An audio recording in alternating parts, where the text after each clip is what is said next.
A lot of players stepped up. The defense stepped up. How exactly did the coaches perform against Utah? Here we go. You are Locked On Ducks, your daily podcast on the Oregon Ducks, part of the Locked On Podcast Network, your team every day.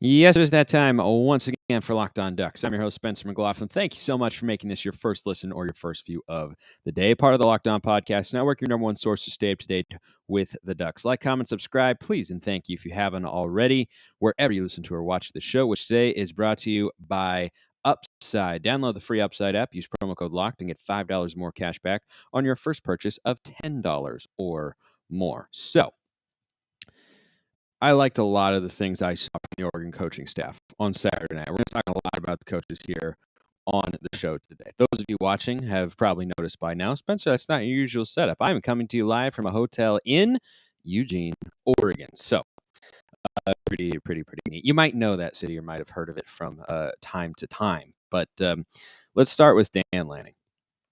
I give Dan Lanning an A+ for how that game played out. There are a number of reasons as to why. First of all, and maybe this isn't foremost, but this is certainly the thing I noticed the most. His energy on the sideline is awesome. It's really awesome.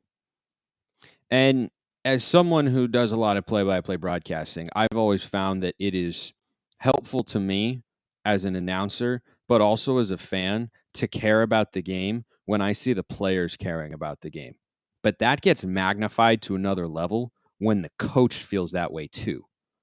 And seeing Lanning so fired up, so engaged, even though just came off a heartbreaking loss, out of the college football playoff discussion, Dan Lanning knows what it means to win on a weekly basis, understands that there's still a lot to play for in this 2022 season, and you can tell he wants it, and he loves what he's doing, and it's a really great thing to see. And when you look at how last year's Utah games played out, it felt, you can speculate for as long as you'd like as to why. But in both games, it felt like Oregon showed up and wasn't fully ready. Did you ever for a moment, a single moment in that game, feel like Oregon wasn't ready? Like they weren't prepared? Like the guys didn't understand what the assignment was? Like there wasn't an attitude about it? One thing I loved about the comments I've seen from Lanning going into that game and then coming out of it as well, I don't think he hid from the fact that last year was a double calamity against the Utes. Was never close, was never competitive. He wasn't a part of that, but a lot of his players were. And to me, that Oregon team played as a unit on both sides, whether it was Bo Nix's gritty toughness, the defense's physicality and tenacity, whatever you want to talk about. They played like a team that was avenging the loss from last year and also getting back on track after last week. And they were playing with that sort of attitude. And one of the most important responsibilities of a head coach is establishing a strong culture. And Dan Lanning has clearly got that off to a really good start here at Oregon. Because you're going up against a team that beat you down twice, not once, but twice last year, and you're coming off of a heartbreaking, crushing loss to your spirited rival. And you came out, and from the first snap, it felt like it was going to be different. And it was. And it was very different. So on that note, I give Dan Lanning an A+. Because a good or a great team, a good or a great program, when you go through challenges, when you go through tough times, they'll respond. And that was a response. And that starts with the head coach. He came out after the Washington game, said that's 100% on me. It's probably, not 100, but a lot of it in many ways was. And guess what? Took responsibility for that, owned up to it, got in the film room, went to practice, worked with the team, got better in key areas, and they were ready to play a really good football team. Utah's going to end the year, once they thrash Colorado this week, as the best 9-3 team we've seen in quite some time. Probably since Oregon in 2015 with Vernon Adams, that team that had to play a couple games without him. Vernon plays that whole season. I've said many times on the show, I will take this take to my grave. He plays that whole season. They go back to the college football playoff. 100%. 100% that happens. And I think that Utah team is still a good football team. And Oregon just did a lot of things really well. And Dan Lanning deserves a lot of credit for that. And in his first year at Oregon, the first time he's ever been a head coach, that's an A-plus coaching effort. How about Kenny Dillingham? I'll give him a B-plus for that game. He's dealing with a hobbled quarterback, which clearly impacted not just the running game, but the passing game as well. There have been a lot of plays this year that I think we've kind of taken for granted because Bo is so great, or he has been so great this year, that he extends to move the ball down the field through the air, and he's done that a lot. He's also taken off and run when a play breaks down, and that was taken away from the offense, and they came out and they scored some early points, and then it sputtered because Utah is a really good football team. If you look at the second half and say, well, what was Dillingham doing on offense? What was this? What was that? Tough spot to be in. First of all, really good Utah defense. Really good Utah defense. They made adjustments. They took advantage of what they saw early on, which is, hey, Bo is not going to keep it in the running game, so we're just going to sell it for the running backs. And that was true. That's the right way to go about it. That's what smart teams do. They adjust, and Utah did. You thought they would. They have the personnel to do it for the most part. And I think you have to give them a lot of credit for the way they played against the Oregon offensive line, even though it was banged up. Putting up 20 points on them, with Bo having just one leg, not a factor in the running game, can't really move in the pocket as well, which takes away some of the passing concepts that they utilized this year. I think Kenny Dillingham gets a B+.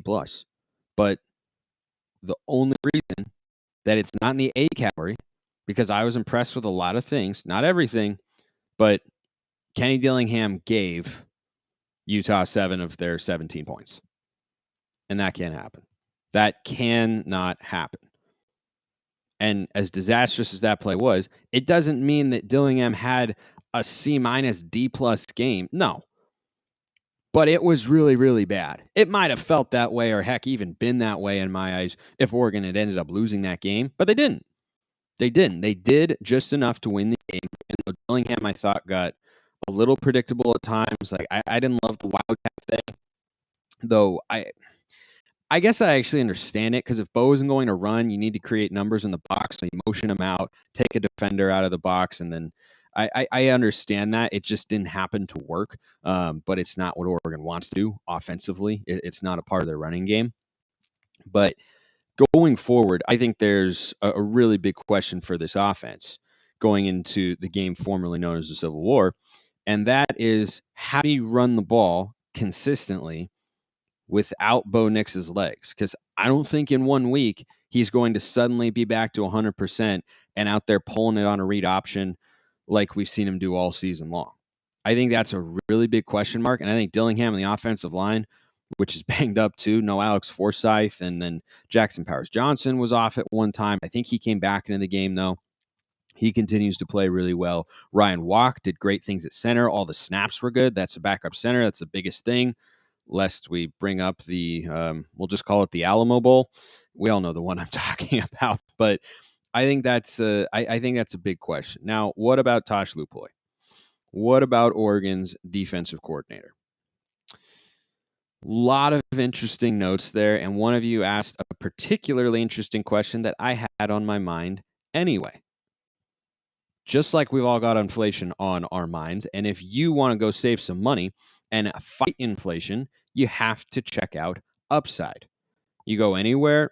Look, it's just an incredible app for anyone who does, somewhat strange and niche things like buying gas, buying groceries, or dining out. With Upside, I don't have to cut back because I get cash back on every purchase. To get started, download the free Upside app, use my promo code LOCKED, and get $5 more cash back on your first purchase of $10 or more. Next, claim an offer for whatever you're buying on Upside. Check in at the business, pay with a debit or credit card, and get paid. That simple. Download the free Upside app. Use promo code LOCKED to get $5 or more cash back on your first purchase of $10 or more. That's promo code LOCKED to start saving money with Upside today. So, question came in from Austin K. I believe this was on the YouTube comments, but by now you know how to ask me questions. YouTube comments at smalls_55 or at Locked On Ducks. Twitter mentions or DMs acceptable. You can also tweet with the hashtag AskLODPod if you want to do that too. Austin K asks, Spencer, do you think Lanning took over defensive play calling during the Utah game? When asked about it in the press conference, he was quick to say it was a, quote, team effort, although we have not seen effort like that from our defense all season. Hashtag AskLODPod. Yeah, I love seeing that.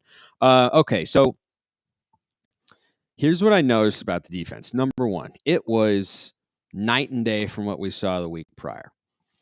Is it possible that Lanning was calling plays? Yeah, but I don't think that's the case. I'll get to that in a moment. But one thing you have to consider is something I talked about going into this game. And my prediction was if Bo Nix played 31-23, I thought it'd be a lower scoring game than people thought because of the matchup. A lot of the ways that Vegas determines the lines, and they clearly undervalued Washington a little last week, or more like they overvalued Oregon's pass defense. But the way they determine lines a lot of the time, even though this team may be better than that team, and you look at a line and go, oh, why is it like that? Is because of the matchups and the styles that teams play. It plays into their analytical computer calculations and whatnot. And it's something that you should always consider as well when thinking about, how Oregon will match up against a particular team. I think they match up against Utah much better than they match up against USC. I think they match up against UCLA a lot better than they match up against USC in a hypothetical Pac-12 championship game. And for what it's worth, since it is Beaver Week, I think they match up well with Oregon State's offense, which I think is just kind of a lesser version of what Utah does. They run a lot of the same formations, a lot of the same personnel, same philosophy, same kind of limited weapons on the outside. I think Utah's actually got more weapons in the passing game. Their best offensive players are running back in Damian Martinez, who we'll talk about later in the week. But the note that you have to start with there is, well, Oregon's defense was so much better this week. Lanning must have been calling plays. Not necessarily, because that's just a matchup philosophically and personnel-wise that suits this Oregon defense better. And that's an area that in a couple years, when Lanning and Lupoy can really sink their teeth into recruiting and implementing their system, getting guys who fit what they want to do on that side of the ball, hopefully this won't be as much of a concern.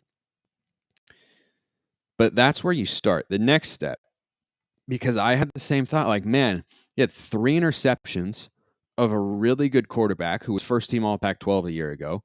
You didn't allow any big plays down the field. You suddenly had pressure, and you were still stout against the run, as you always have been. Like, what changed? I think Lupoy was still calling the plays, but there was a moment in particular that the cameras showed during the broadcast on the sideline that I thought was really, really telling. Oregon was on defense, and I think it was a 3rd down, and Tosh Lupoy is still the guy sending the play in. Like, I didn't see Lanning, signaling in or going off of. I think he always has a little play sheet or card in front of him, or so that I hadn't seen. And maybe it's happened before, but it was pretty prominent, and I really don't remember having seen it in a prior game. And I don't think it's a coincidence coming off of that Washington game. It looked like Lanning was kind of like a helping hand for Lupoy almost, right? Or like he was telling him what he wanted in that spot. Maybe it wasn't the specific play call, but he was telling him philosophically, hey, we need to do this, or hey, they're doing that. So when he came in the press conference and said it was a team effort, Lanning might have had a few play calls in there. I still think Lupoy was the primary play caller, but it really did seem, based on that comment and that scene, and then the results we saw on the field as well, even though it is a better matchup. I mean, that wasn't a good defensive outing. It was a dominant defensive outing. That was a dominant. They allowed 2 drives. Stopping on 4th on one of them, and the other one was a touchdown. And then they had the field goal. There were just not a lot of openings for Utah to run through, and they weren't able to create many explosive plays in the passing game. So it was something really different. And I am totally fine with this, by the way. if Lanning is taking a more heavy-handed approach in calling the defensive side of the ball, because Josh Lupoy's had a questionable career as a defensive coordinator when he's the one calling the plays, and he also hasn't done it in quite a long time. And so I think they saw what was happening last week, and Lanning doesn't want to intervene mid-game because that can really, mess with a coach's psyche and disrupt the flow and whatnot. But it certainly seems that coming into that Utah game, he was planning and seemingly did, based on the information that we have gotten, to have had a bigger role in determining what the defense did. Because Dan Lanning takes a lot of pride on that side of the ball, right? He was defensive coordinator at Georgia. That's the side of the ball he's almost always been a coach for, whether he was, a position coach or when he was a coordinator at Georgia. And you could tell that he took, not offense isn't the right word, he took culpability, and he felt ashamed about how the Oregon defense performed a week ago. And it did seem like he sort of inserted himself more into those situations. And whatever took place, whether it was more during the week or whether it was more in game or whether it was more of both, I was really happy with what I saw. And if the defense plays like that against Oregon State, we'll be just fine. Even if Bo Nix isn't fully healthy, Oregon will be just fine, because running the ball in Oregon State is going to be easier than running the ball in Utah, even if you have a hobbled Bo Nix. So I think that that's encouraging, and I hope we see that again, because if the defense plays like that against the Bees, they will also probably manage under 17 points, because Oregon State has a really good running back. They've got a good offensive line. They are limited at quarterback, and they have limited perimeter weapons. And that's a formula for Oregon's defense to have success. So whatever approach they took last week, I want them to bring it again. And I do hope that Lanning's involved, because he was the play caller defensively at Georgia. Now, Kirby was obviously signing out. Like, head coach can always come on the headset, and it's why everybody wants to be a head coach. He can always come on and say, hey, I want to do this here. Hey, do this. Maybe he doesn't say the exact play call, but he can give an idea. Hey, let's go cover one.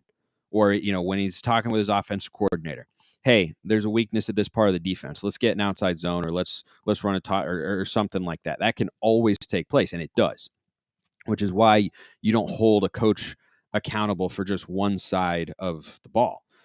He's the head coach. He is responsible for what happens on both sides of the ball. He may have more influence on one side over the other based on his background as a coach, but you hold him accountable for what takes place on offense and defense and special teams. So I hope that continues. I hope he's a play caller, because that's where everyone kind of, labeled him as a whiz kid at Georgia. They're like, man, this guy's a really, really good play caller.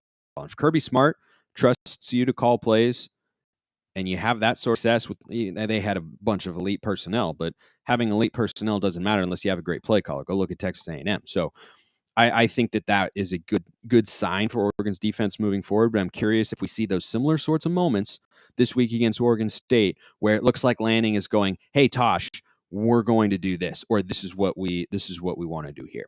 Speaking of special teams, by the way, can we shout out Camden Lewis?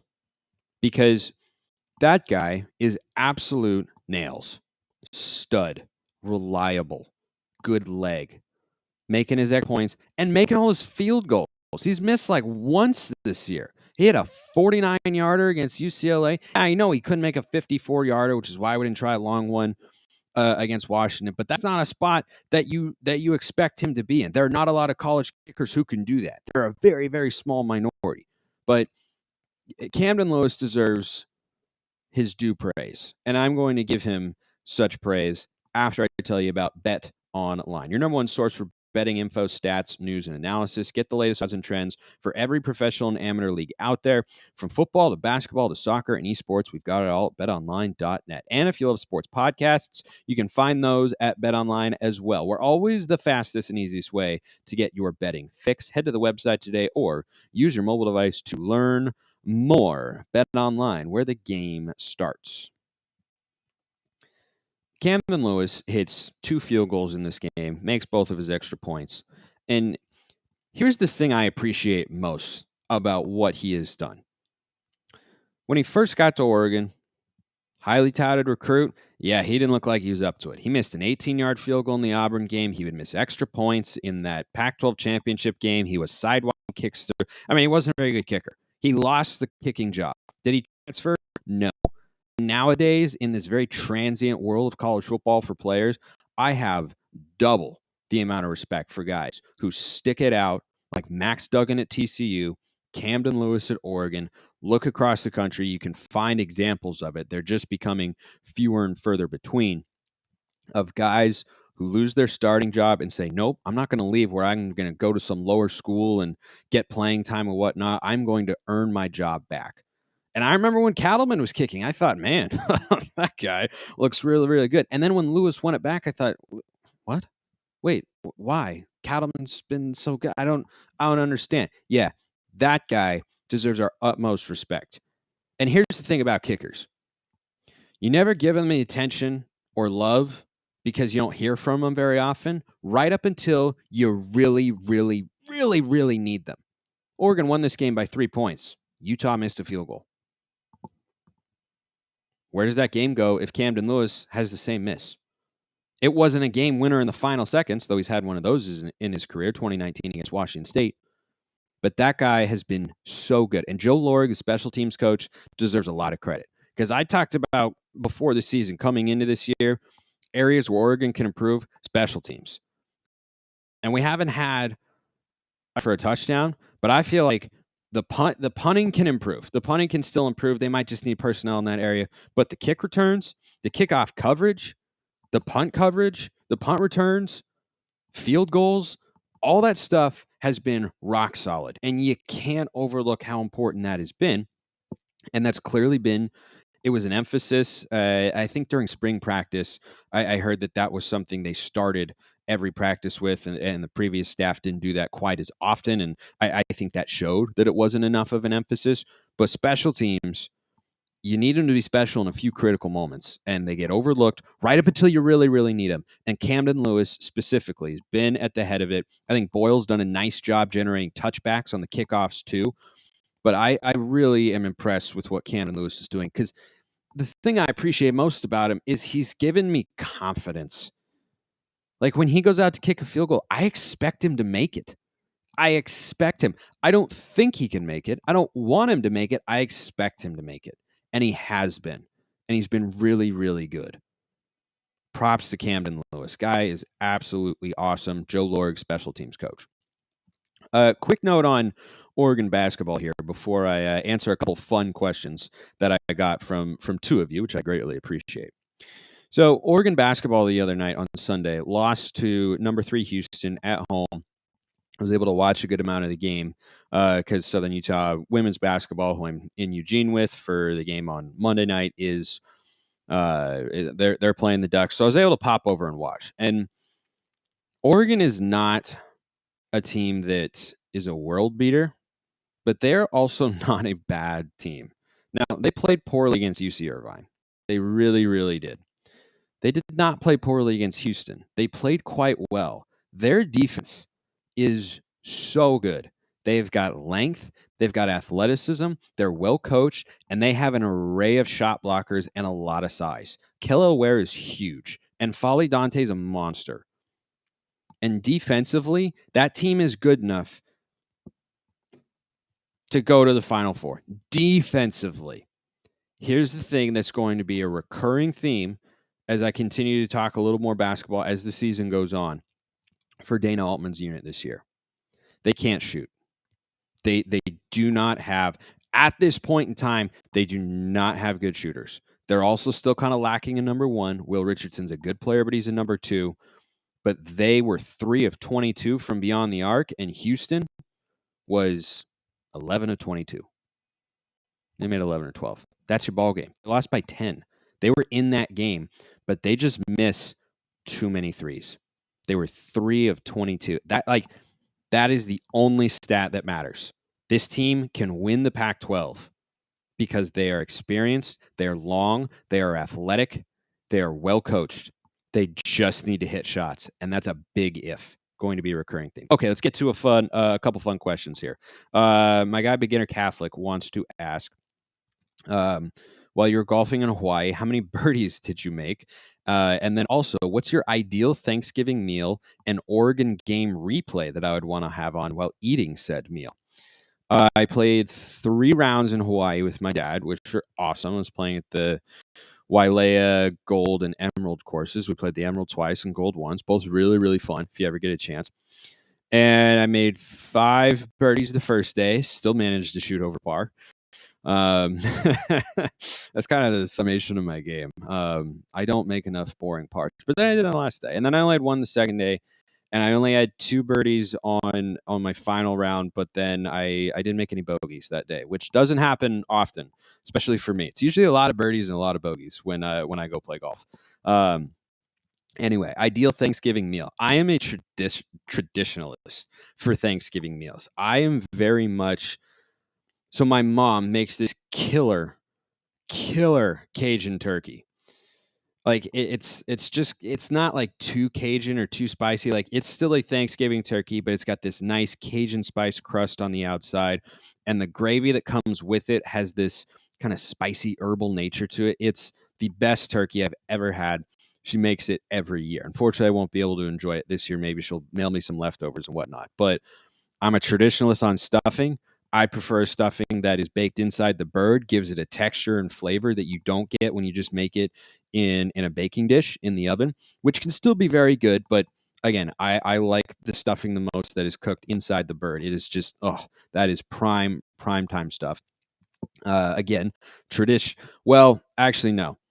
I would swap out mashed potatoes for something that we've been making for several years, and they're these potato. They're essentially scallop potatoes. They're cut into medallions, and then you layer them, or you put a cream and spice mixture on top as you put it in this dish, and then you put Parmesan cheese on top, and you broil that, get it nice and golden brown. So you have this kind of crispy cheese on top, and then the soft potatoes, and they're smooth and they're rich and they're creamy. I like those more than mashed potatoes, though I love a good mashed potato. But those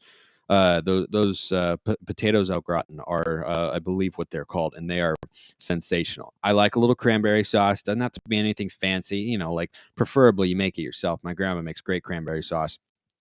I like that on the turkey. And then I'm a double pie guy. I want to have 1 slice of pumpkin pie and then 1 slice of some other pie.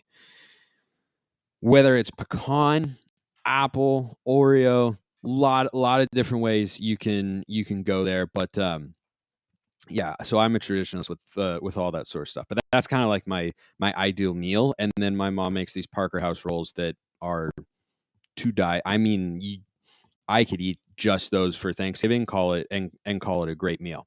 The guy who I'm rooming with, if you're walking on YouTube, is about to walk by in the background. So just don't be alarmed. He's cool enough.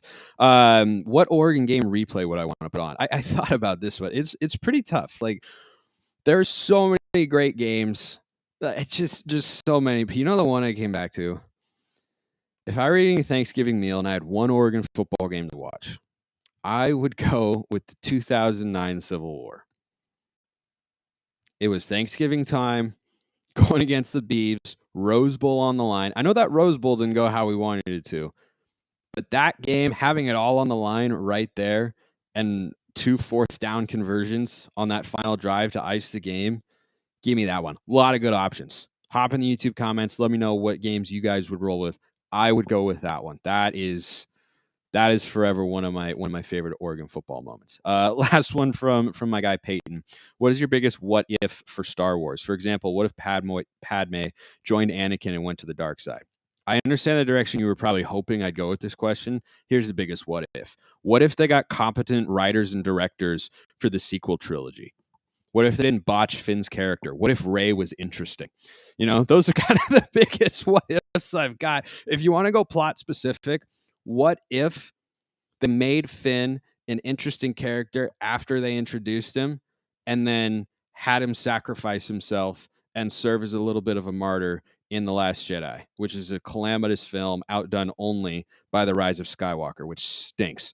So that's kind of my biggest what if, is like, what if they actually wrote the sequels in an enjoyable fashion? All right, that's enough non-sports talk for the day. Keep the questions coming. As you can see, you can ask me about Oregon. You can ask me about something else if you so choose, whatever it is, whenever it is. I appreciate everyone listening. I will see you next time. Have a wonderful rest of your day, and go Ducks.